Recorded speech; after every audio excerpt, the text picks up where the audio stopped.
Hola, hola.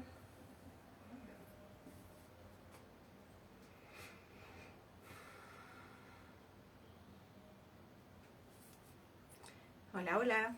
Ya estamos empezando esta charla de día domingo.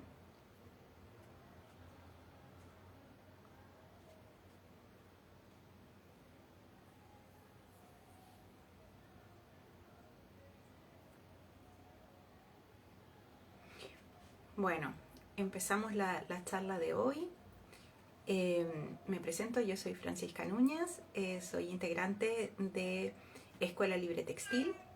A nombre de Escuela Libre Textil les doy la bienvenida y les doy la gracia por conectarse hoy, y también les doy las gracias a quienes van a ver esta charla después en diferido. Y eh, bueno, para quienes primera vez que se conectan, les quería contar que Escuela Libre Textil es un círculo de mujeres, de textileras, que nos juntamos a reflexionar respecto a lo textil, a todos los temas que atraviesan lo textil. Y hoy vamos a contar con una textilera eh, muy querida, Enedita Román.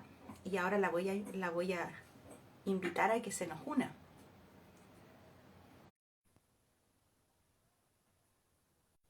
Hay hartas quienes están saludando.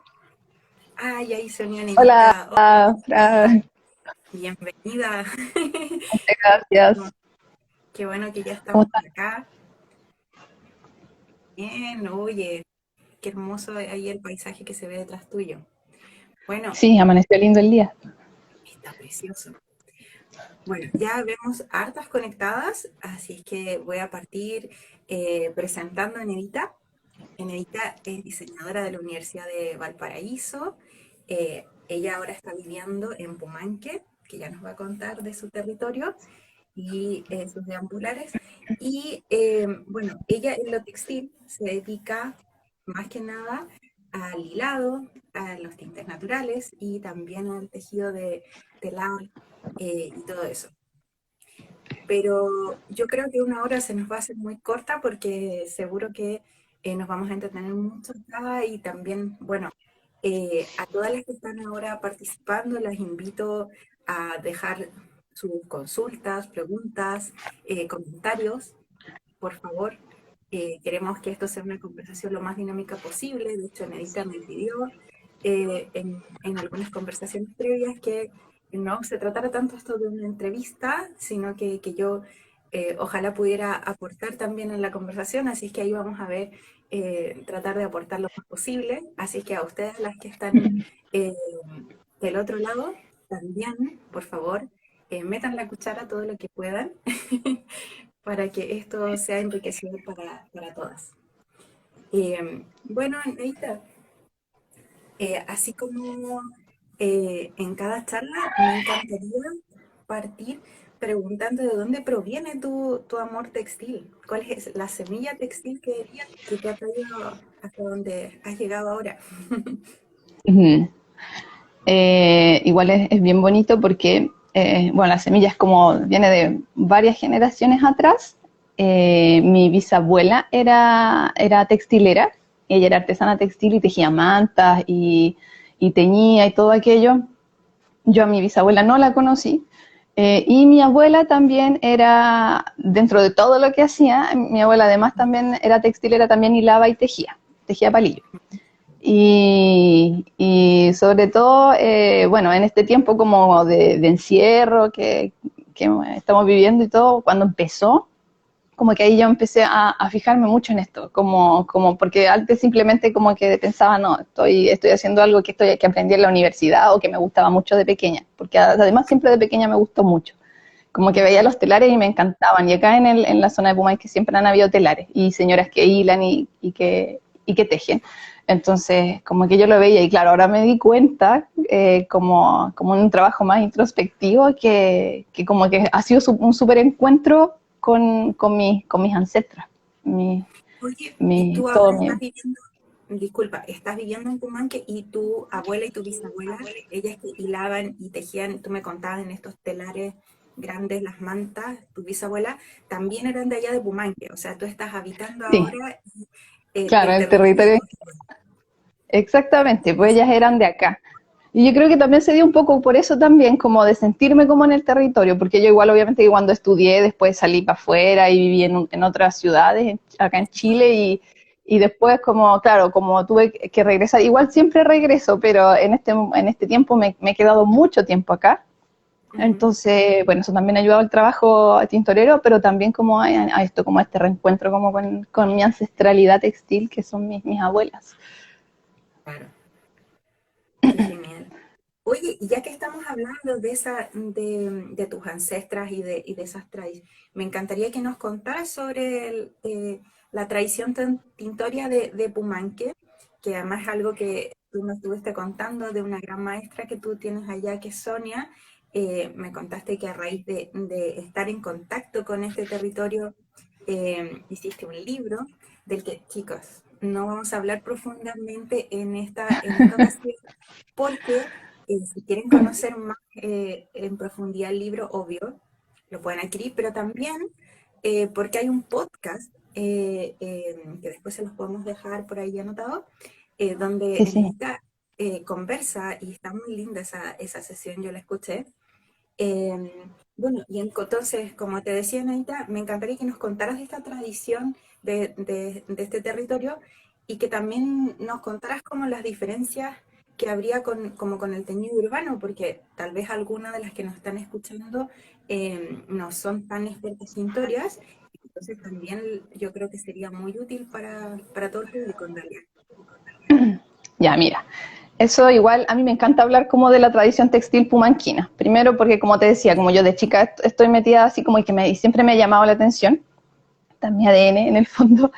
En Pumanque siempre ha habido tradición textil, antiguamente mucho más, en este tiempo obviamente que está como súper en deceso porque las personas las artesanas que lo trabajan son cada vez menos. Y como que ya hubo un salto generacional donde ya no hay mucho interés la textilería tradicional.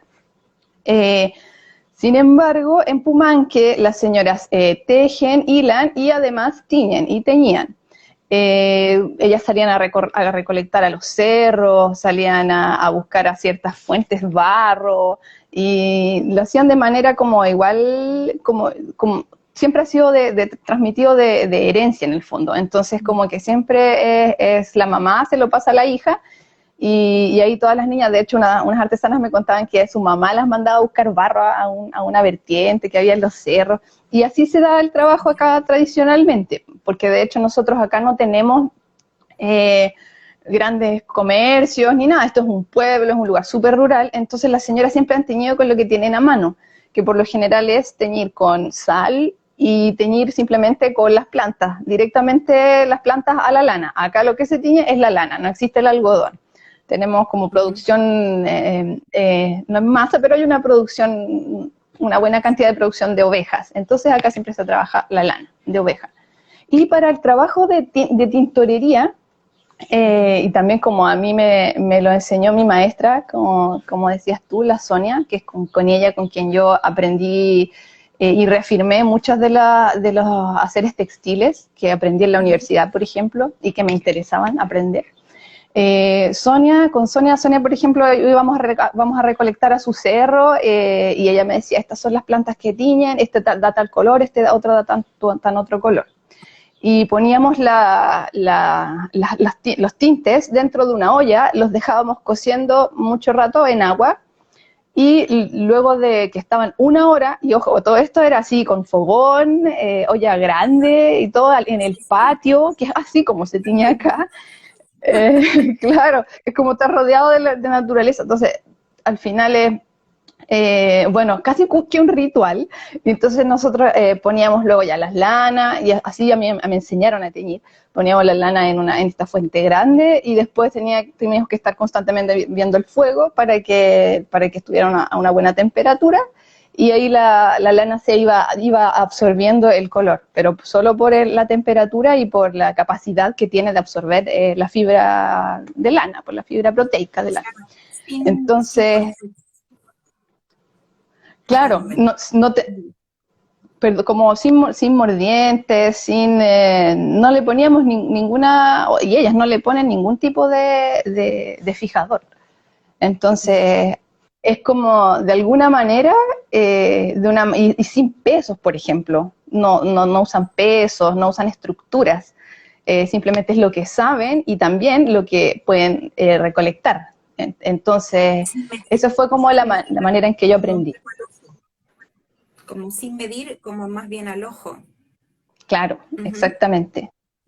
Claro, y ahora obviamente que también el teñido, como es una tradición que mundial en el fondo, o sea, se ha practicado en muchas culturas, entonces igual ahora también hay mucho más conocimiento y claro, tú urbanamente tú tienes la posibilidad de encontrar mordientes, o sea, modificadores y otro tipo de fijadores que de repente, bueno, acá no existen, entonces, y que son, bueno, son más accesibles y lo mismo también como de qué tipo como de elementos uso para dar color a la lana, que por ejemplo en la ciudad también tú cuentas con correo, entonces puedes pedir cochinilla y te puede llegar cochinilla de Perú o del norte y entonces puedes teñir otros colores.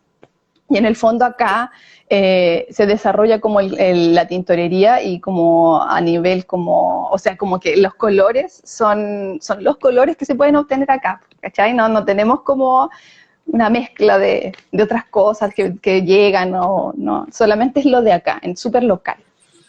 Está acotado a las especies tintorias que crecen en el territorio y también a los químicos, por ejemplo la sal que tú nombrabas, que es lo que fácilmente se puede encontrar ahí en el almacén, en el almacén del pueblo, y no encargar como tú dices, y que claro, eh, entonces eso es la optimización de los recursos que hay. Exactamente. Sí, pues Sí, estamos esas son nuestras posibilidades y son las posibilidades que aprovechamos para poder dar color a la lana. Bueno, y lo que aprovechan las señoras acá también. Y obviamente, por ejemplo, en la ciudad tú tiñes en una olla, en la cocina, y claro, puedes tener los elementos más a la mano quizás, no tienes que salir a recolectarlos al cerro, aunque podría haber otro tipo de recolecciones, pero igual de repente quizás más expedito. Bueno, si quieres, de eso de la creo si quieres, recolección, que acá uh-huh, por ejemplo, yo te contaba el otro día que de pronto a mí me pasa, yo vivo en el centro de Santiago y que de pronto iba por una, caminando por algún parque o incluso por algunas veredas de algunas comunas y me encontraba con diente de león que se puede ocupar para teñir y que además acá nosotros lo consideramos una maleza. Entonces no es que yo vaya a destruir el jardín de alguien si saco un diente de león. Tampoco tengo que sacarlo todo y destruirlo, ¿verdad? Entonces, que también incluso viviendo en la ciudad, eventualmente uno puede encontrar algo. Eh, y claro, son otras las condiciones y como comodidades que tenemos en la ciudad. Yo, por ejemplo, incluso uso termómetro de cocina para tener una temperatura que cuide la lana. O sea, claro. claro, hay un montón de adminículos a disposición que generalmente, claro, tú allá es todo mucho más rústico, ¿verdad? Claro, Ujú. claro, y de alguna manera quizás podría llamarse una limitante, pero también es como, pues son otras posibilidades en realidad. Sí, Como no al final se da de manera distinta. Bueno, y para la gente quizás que no sabe cómo es el proceso de teñido, sí, por eh, favor, cuéntanos, Edita. podemos contar así Vamos más viendo. para aterrizar un poco aquello. Es que uno lo que necesita para teñir lana es obviamente el material tintorio, en este caso los vegetales, las plantas, lo que va a teñir la lana y un fontón o una olla con agua, que el teñido se puede hacer en caliente o en frío, pues, o sea, podemos usar fuego para teñir o podemos usar el agua así tal cual está a temperatura ambiente. Y claro, se necesita por lo general, ay, saludos Marcela, por lo general, obviamente que hay un proceso de teñido donde la lana se mordenta, Luego de mordentada yo ya puedo ponerla en la olla con el tinte. El tinte lo puedo realizar de varias maneras, pero la idea del tinte siempre es obtener de la planta el color, el color que me puede dar, y eso por lo general es dejarlo remojando o también ponerlo en el fuego. Y cuando yo ya tengo ese tinte listo, puedo echar mi lana en esa olla y dejarla al fuego o dejarla al sol. Y después de un tiempo, eso ya con el calor y con todo este proceso químico que pasa dentro de la olla, que para uno igual, como les decía acá, como es más ritual, al final termina siendo casi mágico, porque cuando uno está tiñendo siempre es como, ay, qué maravilla lo que me puede dar, lo que me va a dar, lo que me da. Entonces, después de eso, ahí uno tiene que sacar la lana, la tiene que lavar y la tiene que tender en un lugar donde no le llegue directo el sol. Esos son como también los puntos que se usan acá. Acá se tiñe de la misma manera, así con la misma estructura, solamente que con diferentes elementos. Yo quería Elementos complementar que naturales. hay alguien que no conoce mucho los conceptos de los que estamos hablando, que los materiales tintorios, ¿verdad, Nedita? Que pueden ser como muy variados. Por ejemplo, podemos ocupar las hojas, podemos ocupar eventualmente los pétalos, en otras Claro, especies, en otros casos incluso podemos ocupar la raíz. Entonces, ahora hay que tener mucho cuidado, ¿cierto? Porque, por ejemplo, al sacar la raíz de una planta la estás matando. Entonces hay que ser también muy observador y muy consciente. Ya a ver sí. si en otro momento de la charla profundizamos en este tema. Entonces, distintos materiales tintorios, distintos árboles o plantas, vamos a ocupar distintas partes también de esa planta. Y Claro, también para los que no sepan lo que es un mordiente, el mordiente es algo químico, ¿ya? Químico, no se asusten, no es algo tóxico ni nada. Por ejemplo, el vinagre también es químico, ¿ya? Y la sal, ¿ya? Y son materiales químicos que establecen un puente entre el textil y el tinte. Entonces hacen que tenga un pH adecuado para que esta alquimia suceda, y también actúan como de fijador, ¿verdad? Hacen que claro, estos enlaces entre el textil y el tinte sean perdurables y entonces duren el tiempo. Entonces ahí para Gabriela, que nos está preguntando que si usamos algún tipo de fijador, son los mordientes los que hacen ese, ese trabajo, ¿ya? claro, Para los que no se manejen tanto en estos términos que son un poquito más técnicos. Genial. claro. Oye, Neita, y a mí algo que me gustaría saber es si el libro que tú hiciste, que por si alguien no lo conoce todavía, se llama Los colores de mi tierra, y adivinen de qué habla, de los colores obtenidos allá en Pumanque.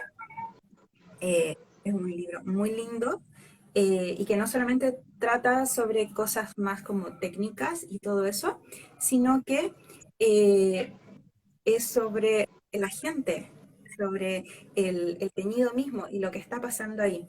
Entonces a mí me gustaría saber si para ti hubo como un antes y un después con respecto al libro o este recorrido tuyo tintorero. Cuéntanos un poco cómo ha pasado ese recorrido. Ya, súper. Igual ha sido súper intenso el trabajo como eh, de manera así como, porque al final ha sido un trabajo como súper introspectivo, entonces ha sido intenso igual por toda la que aparece afuera, o sea, todo lo que está sucediendo afuera en el medio.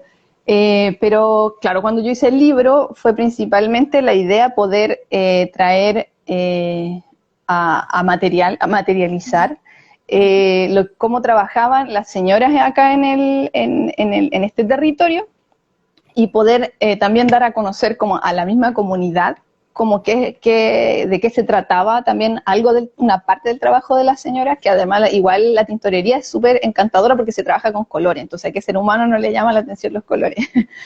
Y también, claro, nace porque igual es una manera también como de poder recopilar información, de poder traerla, de poder guardarla, de poder llevarla a otros lugares.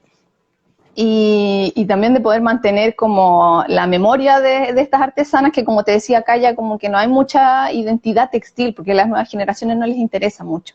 Entonces, de alguna manera, así como traer esta historia y a las mismas artesanas, como ponerlas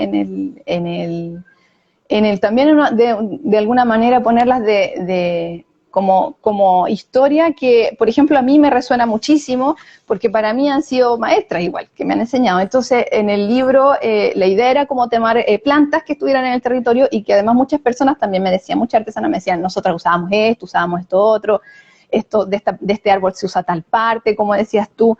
De hecho, en el libro aparecen raíces, aparecen pastos, hojas, ramas.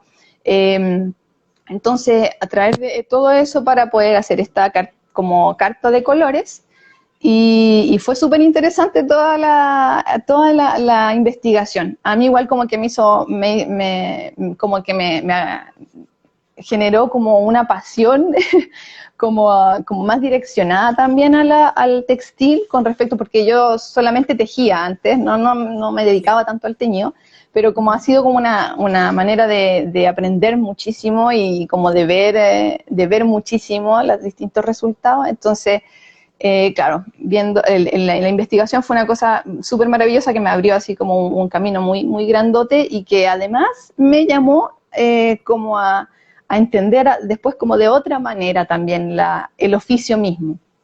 Porque al principio yo igual como que tomaba así como el medio natural, ya vamos a recolectar tal cosa, y como que lo sentía como cuando uno va casi que a comprar azúcar. Entonces sucede que igual es como que yo no tenía como una relación, o como que no entendía muy bien, o no tenía la conciencia todavía de que estaba trabajando con seres vivos.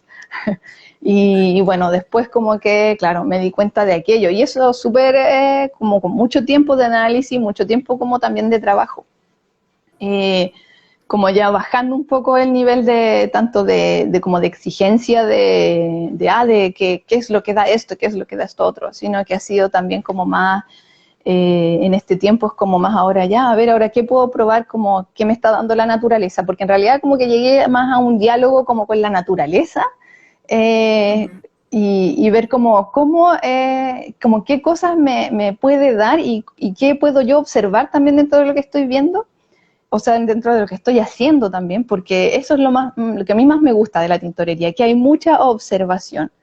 Entonces, y dentro de la observación también salen los sentimientos, pues te das cuenta así como, ya qué hermoso, estoy trabajando con seres vivos, y que además yo puedo ser capaz también de entender a este ser vivo que tiene así como un micromundo también dentro de él, porque dentro de los árboles y las plantas de repente uno recolecta, pero claro, tienen que ser súper cuidadosos porque hay animales que se alimentan de esas plantas, hay bichos que viven en esos árboles, o hay pájaros viviendo claro, entonces al final es como, igual es delicado. Y desde ese punto, como que esa delicadeza y eso como que generó distintos sentires. Y ahí ya empezó a hacer un trabajo, como te decía, mucho más introspectivo, donde ya no busco como tener ciertos resultados, sino que como que empiezo a ver qué resultados dan las cosas que puedo encontrar. Entonces, mi modo de recolección, claro, mi modo de recolección es ir caminando, y como dices tú, de repente uno va caminando por un lugar y como que ve algo así como que puede ser tinte.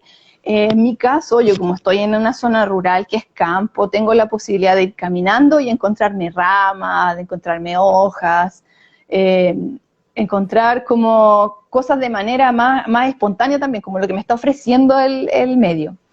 Entonces, por lo mismo, yo tomo eso que me está ofreciendo el medio y lo llevo a la casa, tengo como un acopio, y cuando me nace así decir, ya quiero como poner, o tengo esta lana para poder teñirla, hago una olla y pongo a remojar la planta o la corteza, lo que me haya encontrado.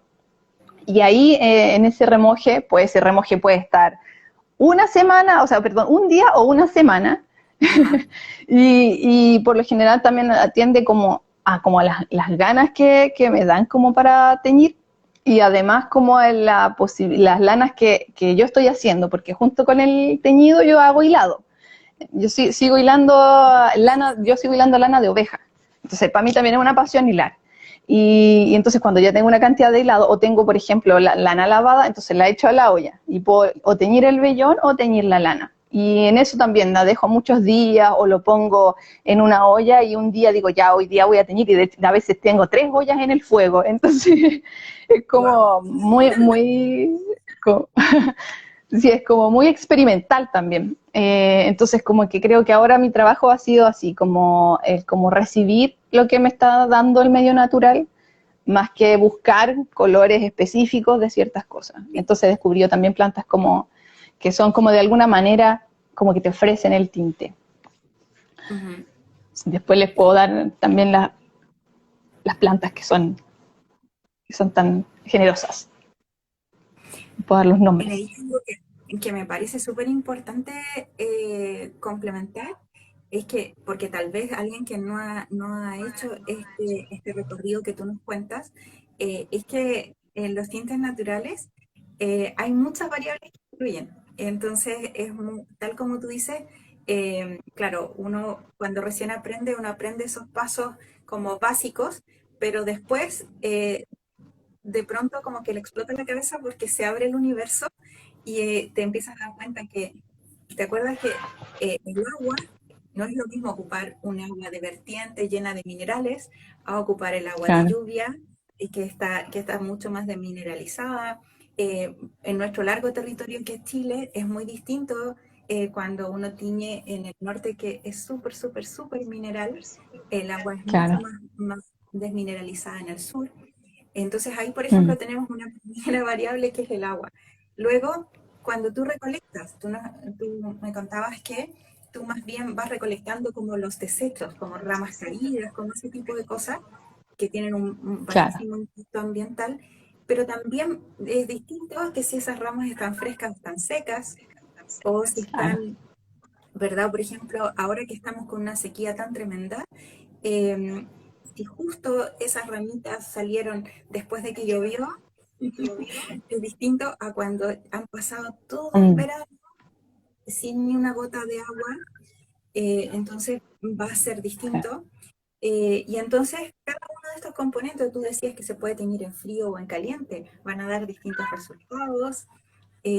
Hay muchas cosas que, que ir viendo, que ir observando, ¿verdad? Y si uno quiere controlarlas o dejar que te sorprendan. En Claro, realidad, cierto también es lo que tú nos cuentas, que tú ahora estás mucho más como desestructurada y como mucho más abierta a recibir lo que la naturaleza te quiera regalar.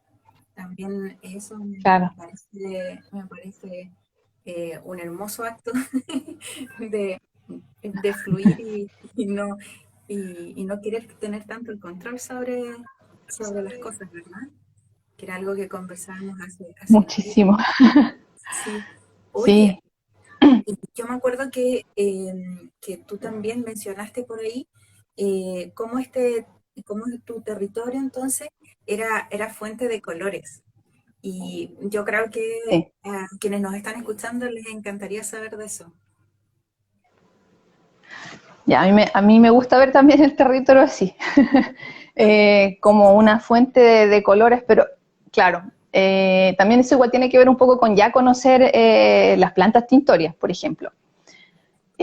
Cuando yo salía con la Sonia, cuando yo no sabía de plantas, como te digo, íbamos al cerro y la Sonia me decía, ya, esto sirve para teñir, y que eran líquenes que estaban en los árboles. En Ujú. otro momento era, mira, esta rama también sirve para teñir, y yo no entendía por qué la rama era distinta al árbol, y claro, era porque la rama es quintral, entonces el quintral es una planta parásito que se posa dentro de otro árbol para poder crecer. Entonces, al final con el conocimiento, bueno, que en el fondo igual creo que es muy necesario, como si uno quiere experimentar ya algo como dentro de los tintes, es como también conocer con qué plantas puede trabajar o qué plantas quiere trabajar. Ujú. Y en el territorio acá está casi todo que tú lo puedes encontrar en los campos. Antes aquí era todo más abierto, o sea, así como que uno iba, yo de chica, todos mis hermanos íbamos al cerro y corríamos y hacíamos cosas de niño en el cerro, jugando así, corriendo, subiéndose a los árboles, etcétera. Y ahora, por ejemplo, está mucho más, todo más privatizado. Ahora hay mucho más también plantaciones de monocultivo. Entonces, igual el territorio ha ido cambiando un poco, pero de todas maneras aún siguen habiendo estas plantas en algunos lugares que son tintores, que por lo general además, que es lo más maravilloso, que aquí tenemos bosque esclerófilo. El bosque esclerófilo, yo creo que ya muchos lo sabemos y eso es bacán porque ya es un conocimiento que tiene que expandirse territorialmente. El bosque esclerófilo es un bosque que contiene especies que crecen solo acá en Chile, o algunos crecen también en Perú y en algunas de las plantas en Perú y en Argentina, pero es característico de Chile y que tiene una resistencia muy, muy poderosa frente a las condiciones climáticas que nosotros tenemos dentro del territorio. Acá nosotros estamos en secano costero, entonces en el secano costero, como dices tú, también acá hay mucha sequía, en verano es sequísimo y las temperaturas son altísimas y además siempre hay problemas de agua, entonces acá el esclerófilo resiste y aún así, de hecho no es bosque, un amigo que es biólogo me dijo que aquí lo que hay es matorral, bosque es cuando ya es muy gigante, acá es matorral, que es matorral es como que las plantas no alcanzan a tener cierta altura, pero sí están agrupadas y por lo general están en quebradas.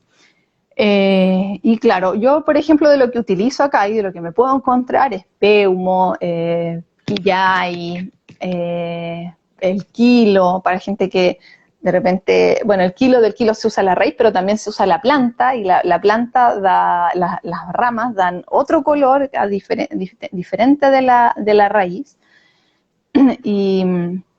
y en el fondo, bueno, así a partir del como el conocimiento, o sea, del reconocimiento en realidad, porque es reconocer a las plantas, es que claro, ahora por ejemplo caminando por el territorio lo único que veo son como, empiezo a ver así como, ay, le digo el nombre a las que veo, entonces y veo, ya esta estaba acá, y es la no sé cuánto, y ay, mira, esta está junto con el espino, y crecen juntas, es como igual tiene también un poco que, como que se acerca mucho, obviamente, a la botánica, la tintorería, obviamente, estás trabajando con plantas.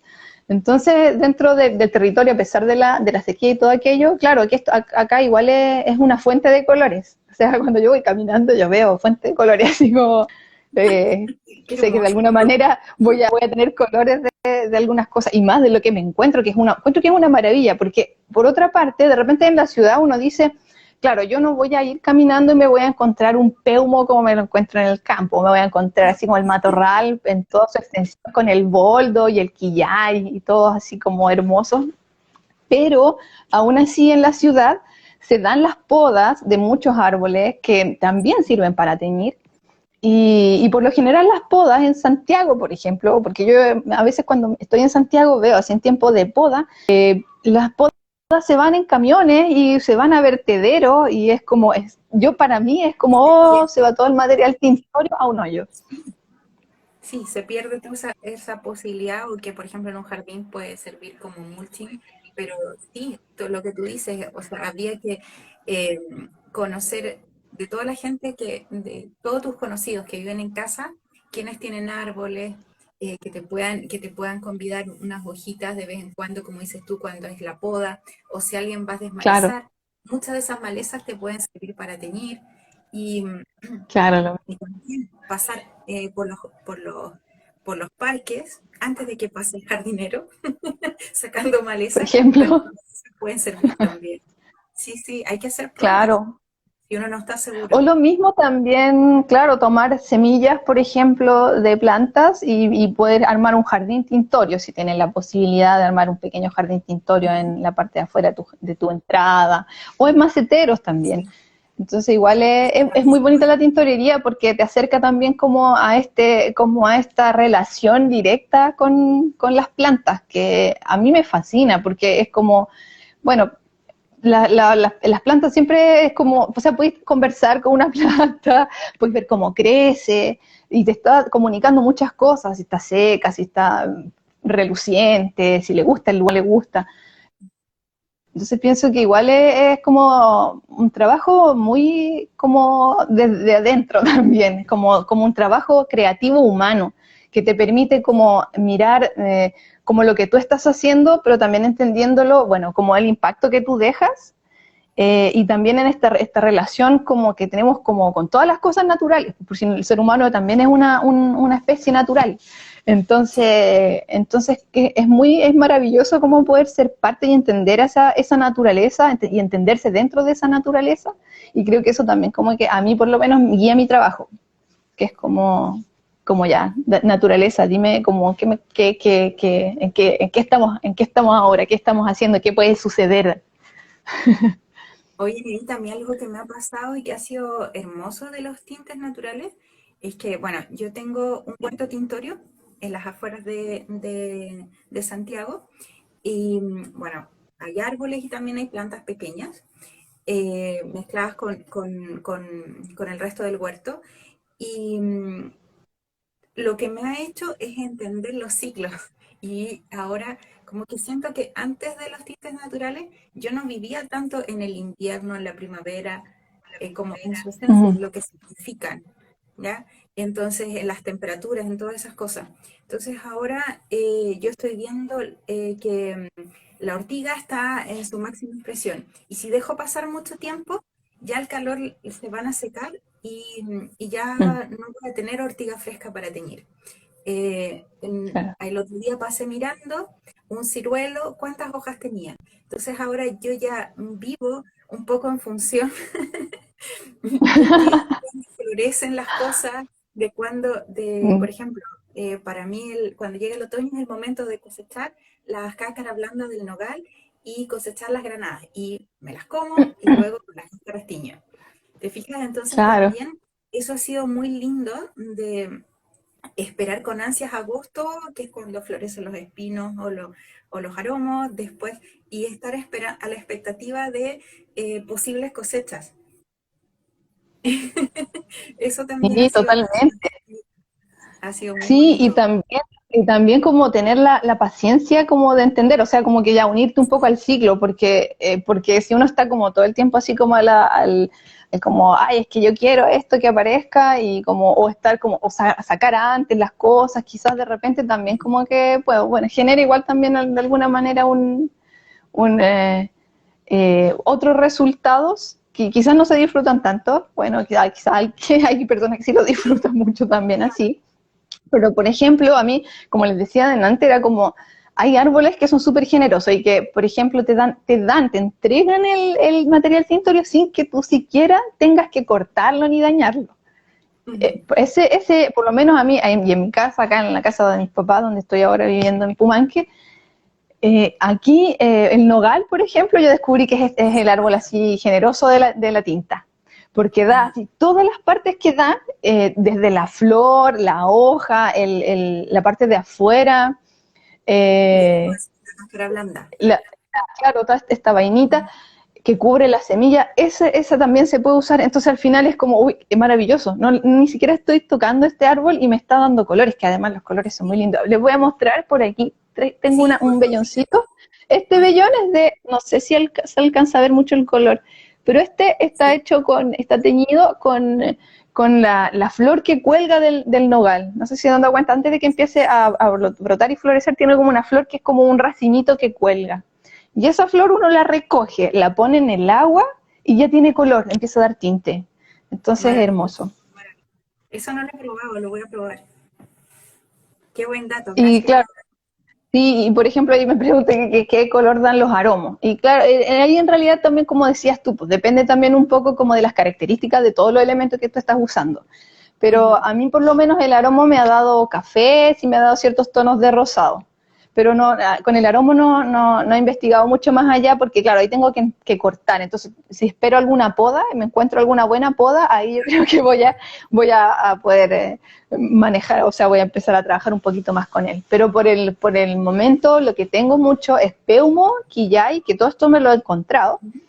O sea, generosísima aquí el campo. El nogal, que siempre, y además que eso es lo otro, que cuando, por ejemplo, yo hago un tinte, también guardo el tinte, porque a veces uno puede hacer el tinte y usarlo inmediatamente, o también puede guardar el tinte, dejarlo en una botella y usarlo después.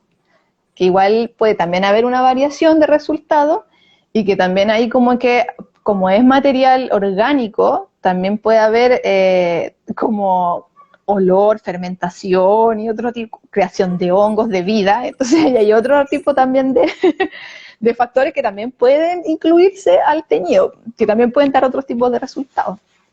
Puede Tal ser cual. interesante. Oye, Nedita, yo creo que sería súper importante que le diéramos algunos tips a la audiencia de, por ejemplo, de pronto si yo voy a tu territorio, yo la verdad es que no lo conozco completamente, y entonces, ¿qué podría yo recolectar cuál sería una recolección realmente sustentable? Hay personas que plantean que no, que ninguna recolección es sustentable. Y ahí yo creo que tú me podrías dar tu opinión, pero también, o sea, ¿qué tan alguien foráneo del territorio, qué tan factible es entender este ecosistema? Porque yo, por ejemplo, de pronto, si voy a un lugar que no conozco y que como soy más bien urbana, en realidad no conozco ningún territorio rural a cabalidad, eh, ¿con qué desafíos me puedo encontrar o a qué tengo que ponerle ojo? Démosle algunos tips, algunas señas a las chicas que nos están escuchando por si les ocurre eso y se animan a hacer tintes naturales con ellos. Claro, principalmente yo creo que lo primero que tiene que hacer una persona es, o sea, cuando va a recolectar material tintorio es saber qué material tintorio está recolectando. Que de repente uno puede decir, acá como que esto me puede dar algún color y de repente llego y lo saco. Entonces ahí quizás como que el impacto que estoy generando es mayor que si digo, yo ya sé para qué me puede servir esto y sé que sí me da color, entonces puedo sacar. Ahora, ¿cómo puedo sacarlo? La idea es como siempre sacar cantidades que permitan que la planta se siga desarrollando y que semillen y que uno en realidad no corte tanto el ciclo de las plantas. Porque Entonces, al por final ejemplo, tiene no que ver cortar con, ¿ah? o Por ejemplo, sea, si está claro, el tronco súper sequito, yo igual, claro, yo soy como súper, yo personalmente soy súper reacia al corte, pero creo que sí, por ejemplo, de una buena manera es como aprender a recolectar semillas. ah, Porque si tú tienes una semilla, por ejemplo, si ves una planta que dice, esta es tintoria, y puedo tener la posibilidad de saber, o sea, y tener la semilla ahí mismo, puedo recolectar la semilla y llevarla para mi casa y aprender cómo crece la planta. Entonces, cuando ya sabes más o menos cómo crece la planta, ahí también como que empiezas a tener la conciencia y entiendes también los ciclos de la planta y dices, ya, entonces ya sé cómo puedo cortarla. O sea, si puedo cortarla completa o si le puedo sacar un poco de raíz, sigue viva, si mejor no la corto en cierta temporada porque tal cosa. Entonces también creo que principalmente conocer la especie con la que uno, más allá del color que te va a dar, saber que si te da un color y conocerla, o sea, entender cómo la planta en sí y su vida, como biológicamente. yo tengo ahí una acotación. También yo creo que sería súper útil saber que en ese territorio qué tan en peligro está esa especie, ¿verdad? Porque, por Claro, ejemplo, también. eh, alguien me hacía una acotación la otra vez, alguien que era un biólogo, mm, en un comentario así en Instagram, de que los líquenes están súper Mm, amenazados. Entonces, que sí, en realidad, si uno tuviese que elegir, uno no sería una buena opción sacar muchos líquenes. Tal vez para hacer una claro, muestrita, algo pequeño, uno puede claro. sacar un poquito si es que hay mucho y además de esa especie.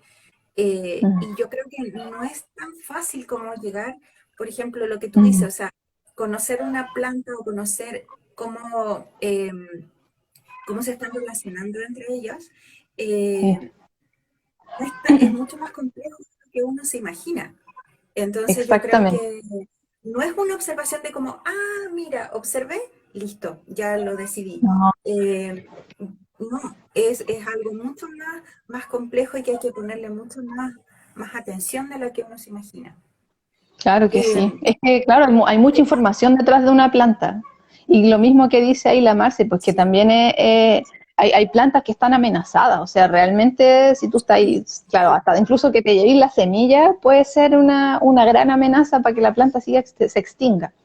Entonces, sí, pues hay que ser súper cuidadoso. Y por eso al final yo creo que principalmente, si te gusta la tintorería, eso va muy, muy de la mano con la botánica y como con conocer el mundo de las plantas con llamarlo. introducirte en el bosque, claro, yo creo que lo primero, y de hecho hasta incluso pienso que lo deberían enseñar en los colegios, como que uno debería saber y conocer y reconocer los árboles nativos, principalmente.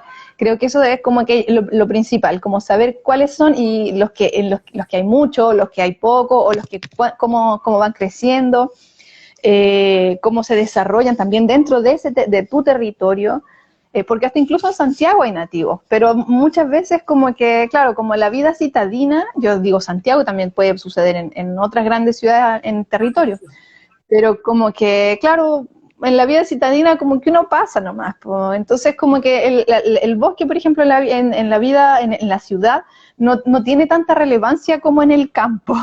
Como en el campo tú quieres ir al bosque, así como te quieres introducir en el bosque y ahí hay como que hay como toda una cosa también como más de otra energía, ¿cachai? Que estás recibiendo como ya el sol, el aire, el viento, los olores también, porque dentro de un bosque tú sientes los olores de los árboles, de las Total, plantas. sí, total. Entonces, pero aún así, entonces como conocer, a mí, como les digo, me pasa mucho, veo que así como que podan en las ciudades y encuentro así también que la poda es una súper buena recolección. Sí. Y otra cosa, también por ejemplo, entender otro ciclo que a mí me pasa acá, por ejemplo, cuando llueve y hay tormentas, Ujú. las ramas, algunos árboles que están más viejos se caen, las ramas se quiebran por el viento. Entonces yo después igual puedo ir a recolectar. O sea, para mí después de una tempestad puede haber recolección. Qué hermoso. Qué hermoso. Oye, Anita, no me vas a creer, pero ya quedan tres segundos Sí. para que termine nuestra charla. Entonces, quería invitar a todas las oyentes a que nos envíen preguntas. Yo sé que han habido algunas preguntas, pero por favor, no sé si voy a lograr encontrarlas todas, así que si quieren preguntar algo, Anita, respecto a, no sé, lo que ustedes quieran, Lo que por favor, deseen. háganlo ahora, ¿sí? Oye, y mientras tanto yo quiero rellenar con algo, que también algo importante de conocer del territorio que uno quiere recolectar, yo creo también sería bueno no solamente conocer lo que tú dices, los nativos, que no solamente son árboles, sino que también, como tú decías, son matorrales o pastos o pueden ser flores, no sé, animales, Plantas, hongos. hongos también, líquenes, quintral, que es una planta parásita. O sea, hay mucho, mucho, mucho, pero también yo creo que también habría que conocer a los insectos, los que Sí, viven debajo del totalmente. suelo, los pajaritos, Claro. porque todos ellos también viven viven ahí, o sea, son tan importantes como los árboles, o sea, todos se sostienen a todos. Esa es la gracia, ¿verdad? Del ecosistema. Sí, pues, Oye, claro. 50.000 preguntas, vamos. A ver, Sí, la primera que vi por ahí es como si hay otro mordiente a pesar de la sal. Sí, hay muchísimos mordientes a pesar más de la sal. Hay unos que, claro, algunos que son un poco contaminantes y hay otros que son más naturales. El alumbre es como por excelencia, yo diría, el mordiente más, que más se utiliza y el que menos impacto tiene sobre el medio ambiente. Pero también se puede usar el vinagre y se puede usar algunos sulfatos que son como el sulfato de cobre, el sulfato de fierro. Eh, También, y naturalmente, por ejemplo, se utilizaba y en algunos lugares se utiliza la ceniza, la orina, algunas plantas que también son mordentadoras. Entonces hay una gran cantidad de mordientes. Y por eso, investigación y experimentación. Y también ver cuánto impacto tiene cada uno de los mordientes que estamos usando. Yo, por ejemplo, solamente trabajo con vinagre y a veces trabajo con bicarbonato, que es lo que aparece también en el libro, como los dos resultados que se pueden dar con esos dos fijadores. ujú. E igual es como un gran tema el de los fijadores mordientes. Sí, sí, total. Es un universo completo. A mí también me gusta trabajar mucho con vinagre porque es fácil de encontrar y se logran, eh, no sé, encuentro que también junto con el amigo alumbre, me gusta mucho. Y también el ácido cítrico o el limón, también lo ocupo a veces. Eh, lo que sí hago el reparo de que tengan mucho cuidado con el sulfato de cobre. Es bastante venenoso, tanto para Mm, uno como para el medio ambiente. Yo ese no lo uso de frentón porque considero que puede ser muy tóxico, ¿ya? Piensen que eso es con lo que se impregnan esos palos verdes que uno ve en las cercas en el campo. mm, Están verdes porque se impregnaron con sulfato de cobre y es justamente lo vuelve tan venenoso el pobre palo que mm. así no se lo comen los insectos, ¿ya? Ni ningún tipo de vida.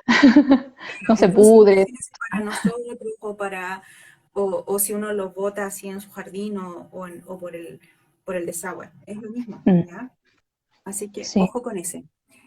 Alguna Am, persona dijo si alguna vez he teñido con hongos. Yo nunca he teñido con hongos, pero sí me hace mucha, como me gusta observar cómo los hongos tiñen ciertas cosas, porque hay, por ejemplo, palos que tienen como un color amarillo, como fosforescente, que es como un micro hongo. Yo creo que quizás un líquen, pero me encanta mirarlo, pero en realidad todavía no me atrevo y tampoco como que me da mucho porque no es mucho lo que se ve. Entonces, la posibilidad es de llegar y tomarlo y meterlo, que no, nunca he teñido con hongos.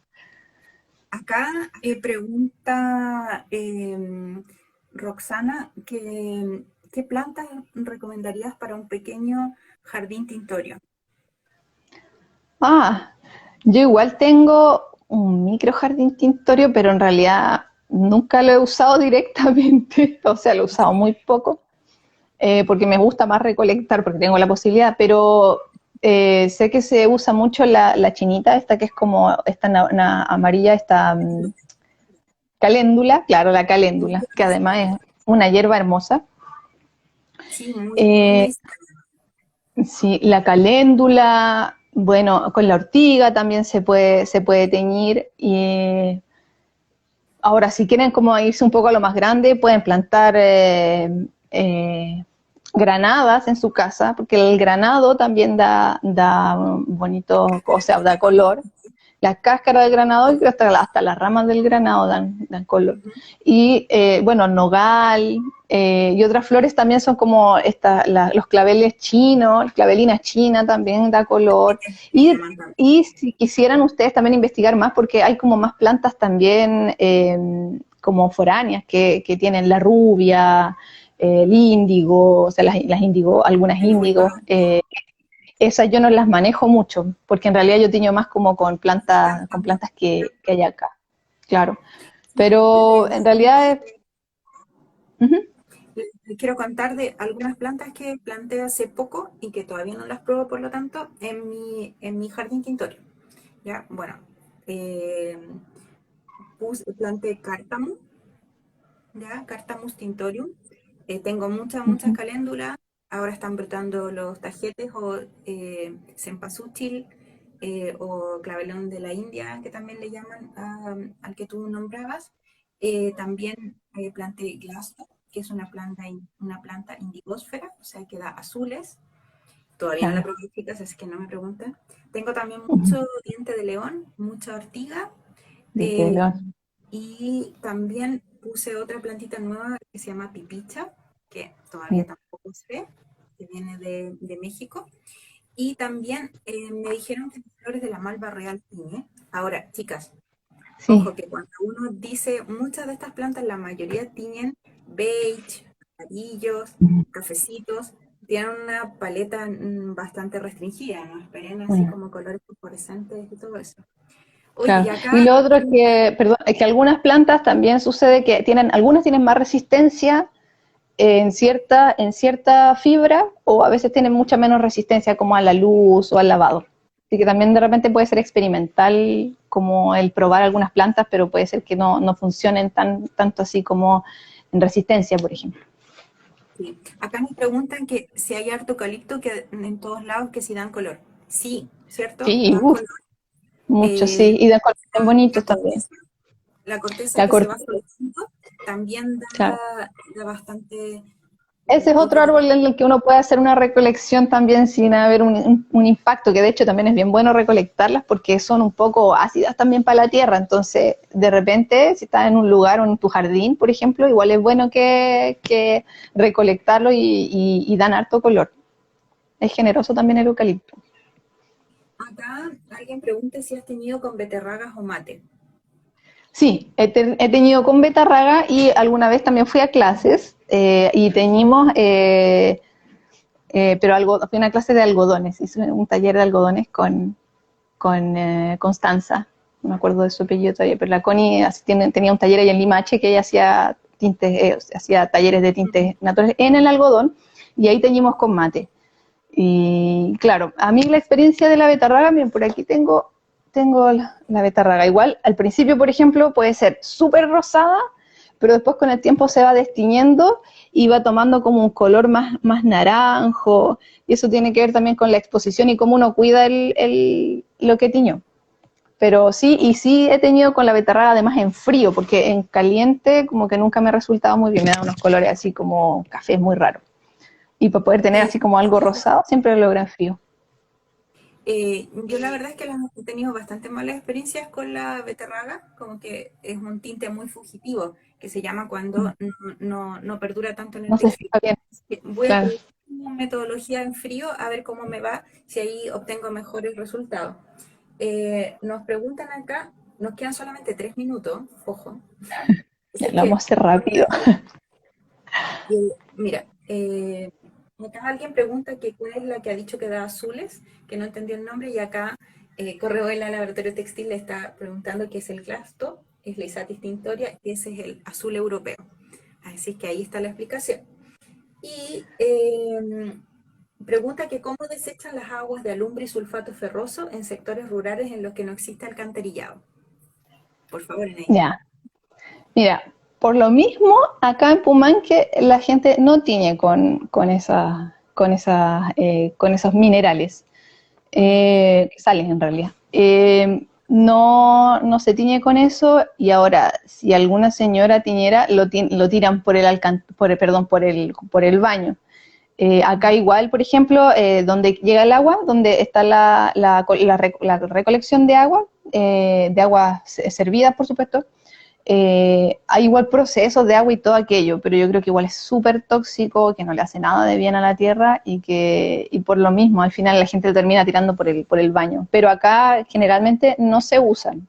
Entonces el agua que la gente como que con la gente, el agua con la que la gente tiñe finalmente se va a los jardines, porque Yo casi creo no se le echan minerales.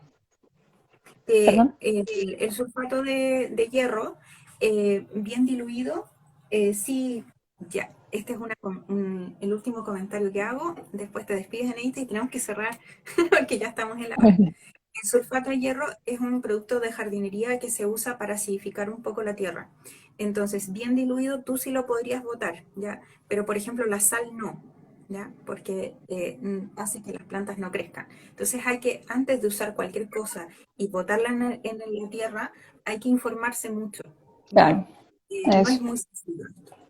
Por favor, claro. Enedita, déjanos unas palabras finales antes de cerrar, que se nos pasó muy rápido el tiempo. Seguro que mucha gente quedó con muchas preguntas, así es que manden las preguntas a la Escuela Libre Textil y les vamos a estar contestando, ¿ya? Lo Sí, que, pues también tengo está el Instagram de los colores de mi tierra, que por ahí todas saben que también el me pueden libro. escribir y hacer consultas y que si yo tengo la posibilidad de responderles, no tengo ningún problema. De hecho, la idea es como que se conozca también el oficio, que aprendamos como el valor que tiene todo el gran mundo que hay detrás de este oficio textil, que también lo podamos reconocer y observar mejor, tanto en el trabajo que hacemos como en las personas que lo realizan y las cosas, por ejemplo, los textiles que se venden, que seamos súper agujas con eso, porque, bueno, es una súper buena opción de colores, a mí me encanta,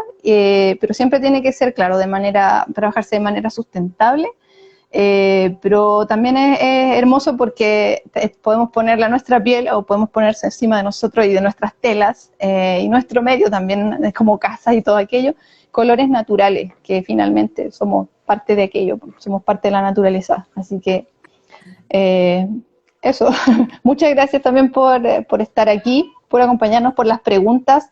Siempre el oficio textil son muchas preguntas, son algunas respuestas y muchas preguntas, como todo en realidad. Así que arriba el conocimiento y entre todos podemos generar comunidad y conocimiento. Así que para eso estamos siempre. Y si alguien quiere saber sobre el libro, también, Los colores de mi tierra 2018 en Instagram. Está en todo caso también en los posts de la Escuela Libre Textil, todos esos Instagram para que nos pregunten, para que hablemos y todo eso. Muchas, Sí. muchas, muchas gracias a todas las que participaron, a todas las que preguntaron y a todas las que nos verán en el futuro. Y Anita Muñoz, que yo creo que me está viendo también. Besitos, Anita Muñoz, una futura textilera. Muchas gracias Entonces, a todas. para grabar. Y Chao. además agradecer a Francisca porque ha sido muy, muy bacán estar en la Escuela Libre Textil y participar así, conocernos, así que una gran instancia. ¿Y cómo se deja grabado esto? Eso no lo sé. Excelente pregunta. Por favor, amigas de textil, ayúdenme en esta situación. Para que pueda quedar después. Sí, ¿cómo se hace eso? ¿Qué se Eso hace? yo no lo sé. Auxilio, socorro, Pati, ayúdame. ¿Qué se hace? ¿Se cierra nomás? Creo que se cierra y después se pone que se graba. ¿Qué cosa? Creo que se cierra y después pones como que quede grabado. Pero ahora, ¿cómo aparecen esos botones? No lo sé. No, yo creo que entonces voy a cerrar de acá. Adiós. Chao, chao.